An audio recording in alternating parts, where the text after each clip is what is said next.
Welcome to another week of the Imagine Your Story Summer Reading Program. My name is Mary Ann Wright, and I'm a 4-H area educator with Lincoln University Cooperative Extension. This summer, we have been exploring different types of imagined stories as seen in classic children's literature. Today, we will be discussing tall tales.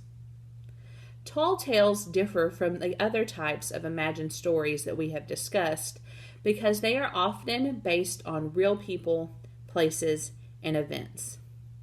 But these stories have been exaggerated and embellished, so much so that the reader really isn't intended to believe them. This is what is referred to as hyperbole.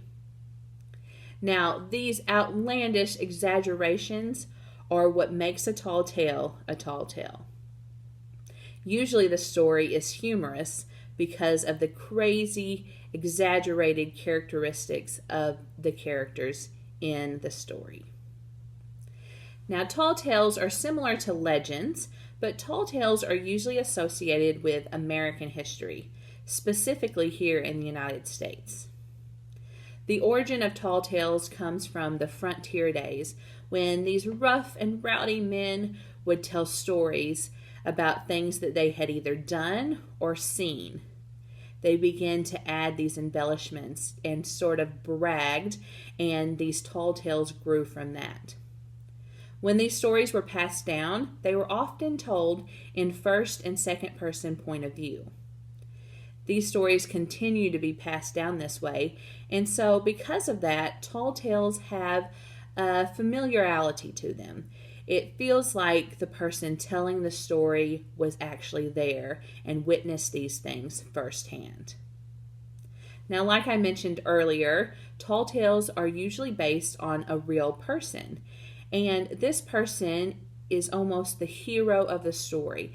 They usually have these exaggerated qualities, and this is important because usually they're completing a big task or accomplishing an important purpose.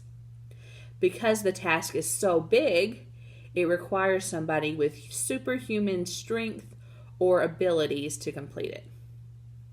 Now, you might be familiar with some tall tale heroes like Johnny Appleseed, Pecos Bill, Casey Jones, Davy Crockett, Calamity Jane, John Henry, and that's just a few.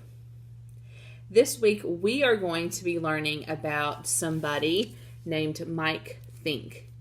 And I chose this tall tale because the majority of the story takes place on the Mississippi River. And us here in the Missouri Bootheel are very familiar with the Mississippi.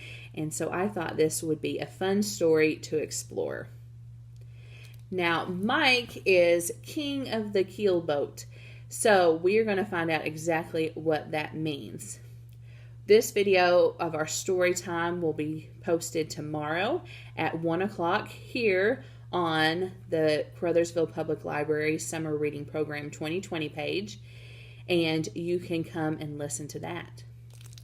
On Wednesday, we will also be posting our Take and Make video, and you can pick up your Take and Make pack at the Caruthersville Public Library, and included is a guide sheet and the supplies that you need to complete this activity. So I hope that you stop by the Caruthersville Public Library and pick that up so you're ready to go on Wednesday when that video posts at 1 o'clock. Okay guys, I can't wait to explore the tall tale Mike Fink with you tomorrow. I hope to see you back then. Bye-bye.